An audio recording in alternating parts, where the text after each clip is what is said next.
என் இனிய தோழர்கள் மற்றும் தோழிகளுக்கு பஞ்சாங்க நேரம் சேனலின் அன்பான வணக்கம். நாம் இன்னைக்கு இந்த வீடியோ பதிவின் மூலமாக என்ன தெரிஞ்சுக்க போகிறோம் அப்படின்னா, மகர ராசிக்கார நேயர்களுக்கு அடுத்து வரும் 15 நாட்கள் எப்படிப்பட்ட மாற்றம்லாம் நிகழப்போகிறது என்று பார்க்க போகிறோம். மேலும் மகர ராசிக்காரர்களுக்கு அவர்கள் செய்யக்கூடிய தொழில், வேலை மற்றும் குடும்பமானது எப்படிப்பட்ட மாற்றத்தை எல்லாம் சந்திக்க போகிறது என்று தொடர்ந்து இந்த பதிவில் நாம் தெரிஞ்சுக்கலாம். ஸோ இந்த வீடியோ பதிவை நீங்கள் ஸ்கிப் பண்ணாமல் பாருங்கள். மேலும் இந்த வீடியோ பதிவை நீங்கள் லைக் பண்ணுங்கள், ஷேர் பண்ணுங்கள், கமெண்ட் பண்ணுங்கள். மறக்காமல் நம்மளுடைய சேனலை சப்ஸ்கிரைப் பண்ணுங்கள். கூட இருக்க பெல் பட்டனையும் மறக்காமல் கிளிக் பண்ணுங்கள். அப்போ தான் நாங்கள் போடுற ஒவ்வொரு பதிவும் நோட்டிஃபிகேஷன் மூலமாக உடனுக்குடன்களை சென்றடையுங்க. இப்போ வாங்க வீடியோக்குள்ளே போகலாம். வீடியோக்குள்ளே போகிறதுக்கு முன்னாடி உங்களுக்கு சிவபெருமானை ரொம்ப பிடிக்கும்னா நமச்சிவாய போற்றி போற்றி என்ன மந்திரத்தை மறக்காமல் 3 முறை எங்களுக்கு கமெண்ட் பண்ணுங்கள். வாழ்க்கையில் பிரச்சனை இருக்கலாம், ஆனால் பிரச்சனையே வாழ்க்கையாக இருக்கக்கூடாதுங்க. அப்படின்னா இப்படிப்பட்ட பிரச்சனைகளுக்கெல்லாம் எப்படிங்க தீர்வு காணறது? அதுக்கு தான் இருக்கவே இருக்குது ஸ்ரீ வாராகி அம்மன் ஜோதிட நிலையம். இந்த ஜோதிட நிலையத்தால் பலனடைஞ்சவங்க நிறைய பேர் இருக்காங்க.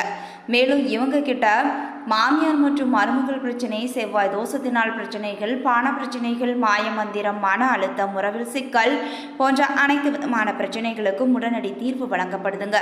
உங்களுக்கு இது போன்ற பிரச்சனைகள் ஏதாவது இருந்தால் மறக்காம ஸ்கிரீன்ல தெரிகிற வாட்ஸ்அப் நம்பருக்கு தொடர்பு கொண்டு நீங்களும் பயன்பெற்றுக்கோங்க.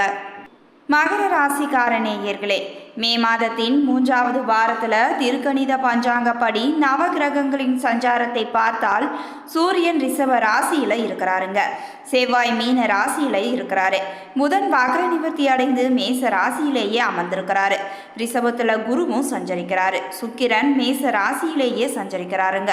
19ஆம் தேதி சுக்கிரன் ரிஷபத்திற்கு செல்றாருங்க. கும்பத்தில் சனி, மீனத்தில் ராகு, கன்னியில் கேது என கிரகங்களின் சஞ்சாரமும் இருக்குது. இந்த வாரத்தில் வேறு கிரக மாற்றம் எதுவும் கிடையாதுங்க. சந்திரன் இந்த வாரம் சிம்மம், கன்னி, துலாம், விருச்சிகம் ஆகிய ராசிகளில் பயணம் செய்கிறாருங்க. தனுசு, மகரம், கும்பம், மீனம் ஆகிய ராசிக்காரர்களுக்கு சந்திராஷ்டமம் இருக்கிறதுனால கவனமுடன் இருக்க வேண்டுங்க. மேலும் இந்த வாரம் கிரகங்களின் சஞ்சாரம், கூட்டணி பார்வைகளால் மேசம் முதல் மீனம் வரை 12 ராசிக்காரர்களுக்கும் யாருக்கு அதிர்ஷ்டம் அதிகரிக்கும், சுபவிரய செலவுகள் யாருக்கு வரும் என்று தொடர்ந்து இந்த பதிவில் நம்ம தெரிஞ்சுக்கலாம். அதில் மகர ராசிக்காரர்களுக்கு அடுத்து வரும் 15 நாட்களும் எப்படிப்பட்ட மாற்றம்லாம் நிகழப் போகிறது என்று பார்க்கலாம். ஸோ நீங்கள் மகர ராசிக்காரராக இருந்தால் மறக்காமல் எங்களுடைய சேனலை ஸ்கிப் பண்ணாமல் பாருங்கள். அப்போ தான் நாங்கள் போடுற ஒவ்வொரு பதிவுமே நோட்டிஃபிகேஷன் மூலமாக உடனுக்குடன்களை சென்றடையுங்க. மகர ராசிக்காரங்க பொதுவாகவே எந்த ஒரு செயலாக இருந்தாலும் அந்த செயலில் வியூகத்தின் மூலமாகவே அந்த செயலை வெற்றியுடன் நடத்தி காமிப்பாங்க. அப்படியேப்பட்ட மகர ராசிக்காரர்களுக்கு சூரியன் 5ஆம் இடத்துல நிற்கிறாருங்க. தொழிலை விரிவுபடுத்த கண்டிப்பாக நினைப்பீங்க. ஆனால் அரசாங்கத்தின் மூலமாக அதற்கு முட்டுக்கட்டை உங்களுக்கு ஏற்படலாம். அரசியல்வாதிகளின் நட்பால் அதை விலக்கி வியாபாரத்திற்கு தேவையான வசதிகளையும் நீங்கள் பெருக்கிக் கொள்வீங்க. சந்திரன் இடப்பெயர்ச்சியும் தொழில் முன்னேற்றத்திற்கு உறுதுணையாகவே நிற்கும். செவ்வாய் 3ஆம் இடத்துல இருப்பதால கட்டுமான தொழில் உங்களுக்கு கை நிறைய பணத்தை கொண்டு சேர்க்க போகுது. நிலம் வாங்கி விற்பதில் சாதனையும் படைப்பீங்க. நண்பர்கள் தேடி உங்களுக்கு உதவியும் செய்வாங்க. புதன் 4ஆம் இடத்தில் இருப்பதால வாகனங்கள் வாங்கக்கூடிய அமைப்பு இருக்குதுங்க. காதல் விவகாரங்கள் சாதகமான நிலையை எட்டி கைகூடி வரப்போகுது. தொழிலில் மன நிம்மதியும் அடைய போறீங்க. குரு 5ஆம் இடத்தில் இருப்பதால குறித்த நேரத்தில் வாடிக்கையாளர்களுக்கு பொருளை அனுப்பி வைக்க வேண்டுங்க. தாமதமானால் கெட்ட பெயர் கூட நீங்கள் எடுக்கலாம். தொழிலுக்கு இடையூறுகள் ஏற்பட்டாலும் அதை தாண்டி வருமானத்திற்கு நீங்கள் வழிவகுப்பீங்க. சனி 2ஆம் இடத்தில் வந்திருப்பதால அடுத்தவர் விஷயத்தில் தலையிடக்கூடாதுங்க. கட்ட பஞ்சாயத்து பண்ணுவதை நீங்கள் விலக்கி வைக்க வேண்டும். ராகு 3ஆம் இடத்துல இருப்பதால சகோதர சகோதரிகளுக்கு மனம் சலிக்காமல் நீங்கள் உதவியும் செய்வீங்க. கேது 9ஆம் இடத்தில் இருப்பதால பணவரவு எதிர்பாராத இடத்திலிருந்து உங்களுக்கு கண்டிப்பாக கிடைக்கும். இருப்பினும் செலவுகள் கைமீறி போய் சிரமப்படவும் செய்வீங்க. 18, 19, 20ஆம் தேதிகளில் சந்திராஷ்டமம் இருக்குதுங்க. அதனால் நீங்கள் எந்த ஒரு செயலை செஞ்சாலும் எச்சரிக்கையுடன் செயல்பட வேண்டும். மேலும் சிலருக்கு தனவரவுகள் சற்று முன்னும் பின்னுமாகத்தான் இருக்கும். தொழில் சம்பந்தமாக வெளிநாடு அல்லது தொலைதூரத்தில் இருந்து மிக சாதகமான செய்திகளும் உங்களுக்கு சேரும். அனுகூலமான வாரம் என்றே சொல்லலாம்.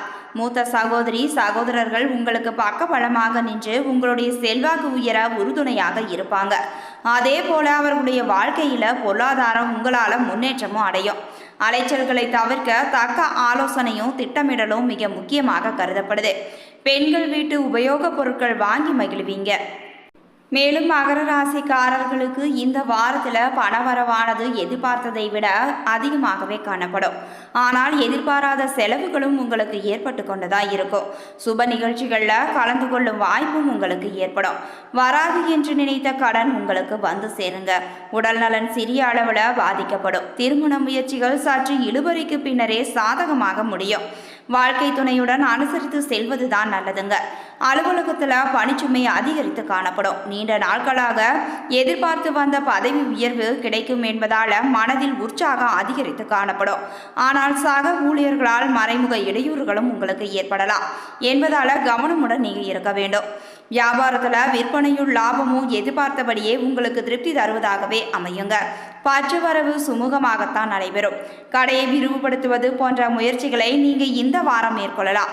குடும்பத்தை நிர்வகிக்கும் பெண்களுக்கு மனதுக்கு உற்சாகம் தரும் சம்பவங்கள் கண்டிப்பாக நடைபெறும். வேலைக்கு செல்லும் பெண்களுக்கு அலுவலக சூழ்நிலை மகிழ்ச்சி தருவதாகவே அமையும். உங்களுக்கான அதிர்ஷ்ட எண்கள் 5 மற்றும் 7. சந்திராஷ்டம நாட்கள் 18ஆம் தேதி விடியற் காலை வரை. மேலும் வழிபட வேண்டிய தெய்வம் முருகப்பெருமான்.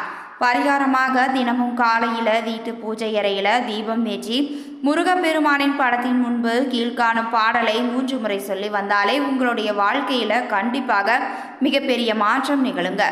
அந்த பாடல் என்னவென்றால், துதிப்போர்க்கு வல்வினை போம் துன்பம் போம், நெஞ்சில் பதிப்போர்க்கு செல்வம் பழித்து கதித்தோங்கும், நிஸ்தையும் கைகூடும், நிமலருள் கந்தர் சஷ்டி கவசம் தனை, அமரர் இடம் தீர அமரம் புரிந்த குமரனடி நெஞ்சே குறி என்ற பாடலை தினமும் 3 முறை சொல்லி வாருங்கள். கண்டிப்பாக உங்களுடைய கஷ்டங்கள் அனைத்தும் பனி போல விலகிவிடும். உத்திராடம் 2, 3, 4ஆம் பாதத்தில் பிறந்தவர்களுக்கு இந்த வாரத்தில் பூமி வீடு மூலம் லாபம் ஏற்பட்டாலும் கூட தேவையற்ற வீண் விரயங்களும் ஏற்பட்டு கொண்டுதான் இருக்கும். மனைவியின் கடமை உணர்வுடன் கூடிய பணிவிடை உங்களுக்கு மகிழ்ச்சி தருவதாகவே அமையும். மக்கள் மத்தியில் மதிப்பும் கௌரவமும் உயர்ந்தே காணப்படும். சோம்பேறித்தனம் அதிகரித்து காணப்படும். சதா சர்வ காலமும் பெண்களுக்கு ஆன்மீகத்தில் ஈடுபாடு, அதன் காரணமாக குடும்ப முன்னேற்றமும் ஏற்படும். நல்ல பண்பாளர்களின் நட்பும் அன்பும் உங்களுக்கு கிடைக்கும். மனதில் தெய்வ பக்தி அதிகரித்து காணப்படும். நினைத்ததை நினைத்தபடியே சாதிக்கும் திறன் உங்களிடையே அதிகரித்து காணப்படும். நல்ல ஆரோக்கியமும் புது தெம்பும் புது தெளிவும் ஏற்படுங்க. பணக்கார மனைவியும் அமைவாங்க. அழகான எழில் நிறைந்த வீடு உங்களுக்கு கிடைக்கும். தாயின் ஆரோக்கியத்தில் நீங்கள் அதிகப்படியான அக்கறையும் செலுத்த வேண்டும். அடுத்து திருவோணம் நட்சத்திரம். திருவோணம் நட்சத்திரத்தில் பிறந்தவர்களுக்கு இந்த வாரம் இன்ப சுற்றுலாக்களால் இன்பம் பொங்க போகுது. தாயார் வழியில் மற்றும் அரசு அதிகாரிகள் வகையில் எதிர்பார்த்த அனுகூல பலன்கள் உங்களுக்கு தடையின்றி கிடைக்குங்க. சிலருக்கு அரசு வகை தொல்லைகளும் ஏற்படலாம். சிலருக்கு குடும்ப வாழ்க்கையில் குழப்பமும் வரலாம். கடன் கொடுத்தவர்கள் கண்டிப்புடன் நடந்து கொள்வாங்க. பண வருவாய் உங்களுக்கு அதிகரித்து கொண்டுதான் இருக்கும். வியாபாரிகள் எதிர்பார்த்தபடி வங்கி கடன்கள் சிரமமின்றி உங்களுக்கு கிடைக்கும். உறவுகள், நண்பர்கள் மற்றும் குடும்பத்தினர் ஆகியோரின் ஒத்துழைப்பால் அகமானது மகிழும். தொழில் விஷயமாக நீங்கள் எடுத்த முயற்சிகள் யாவும் வெற்றியடைய அதிக முயற்சிகள் உங்களுக்கு தேவைப்படும். அடுத்து அவிட்டம் 1, 2ஆம் பாதத்தில் பிறந்தவர்களுக்கு இந்த வாரத்தில் நீங்கள் எதிர்பார்த்ததற்கு மேல் தாராளமான தனவரவு உங்களுக்கு வரும். இனிய தகவல்கள் இல்லம் தேடி வரப்போகுது. பல வகையான உயர்ந்த வாகன வசதியும் உங்களுக்கு அமையும். சிலருக்கு பெரிய இடத்து பெண் மனைவியாக கூட அமைவாங்க. மாணவர்களுக்கு கல்வியில தேர்ச்சியும் உண்டாகும். அரசு பதவியில உள்ளவங்க உயர் அதிகாரிகளின் தயவால பயன்பெறுவாங்க. நல்ல புத்திர பாக்கியமும் ஏற்படும். உங்களுடைய பணத்தை புதிய முதலீட்டு திட்டங்கள் மூலம் சேமிக்க முற்படுவீங்க. நீண்ட நாட்களுக்கு பின்னர் வந்த பழைய உறவுகளின் வரவு உங்களுக்கு மகிழ்ச்சியை தரக்கூடியதாக இருக்கும். மேலும் நெருங்கிய நண்பர்களின் உதவியால் கூட்டாளிகளிடையே ஏற்பட இருந்த குழப்பங்கள் அனைத்தும் சரியாகிவிடும். சுற்றமும் நட்பும் சூழ சுபகாரிய பேச்சுகளும் நடைபெறும். இதுவரைக்கும் மகர ராசிக்காரர்களுக்கு அடுத்து வரும் 15 நாட்களும் எப்படிப்பட்ட மாற்றம்லாம் நிகழப் போகிறது என்று பார்த்தோம். இந்த பதிவானது கண்டிப்பாக மகர ராசி அன்பர்களுக்கு ஒரு நல்ல பதிவாக அமைஞ்சிருக்கும் நம்புறேன். இது போன்ற பயனுள்ள தகவல்களை நீங்கள் உடனுக்குடன் தெரிஞ்சுக்கணும்னா மறக்காமல் எங்களுடைய சேனலை சப்ஸ்கிரைப் பண்ணுங்கள். கூட இருக்க பெல் பட்டனையும் மறக்காமல் கிளிக் பண்ணுங்கள். அப்போ தான் நாங்கள் போடுற ஒவ்வொரு பதிவும் நோட்டிஃபிகேஷன் மூலமாக உடனுக்குடன் உங்களை வந்து சென்றடையுங்க. மேலும் உங்களுக்கு சிவபெருமான ரொம்ப பிடிக்கும்னா நமச்சிவாய போற்றி போற்றி என்னும் மந்திரத்தை 3 முறை எங்களுக்கு கமெண்ட் பண்ணுங்க. நன்றி நண்பர்களே.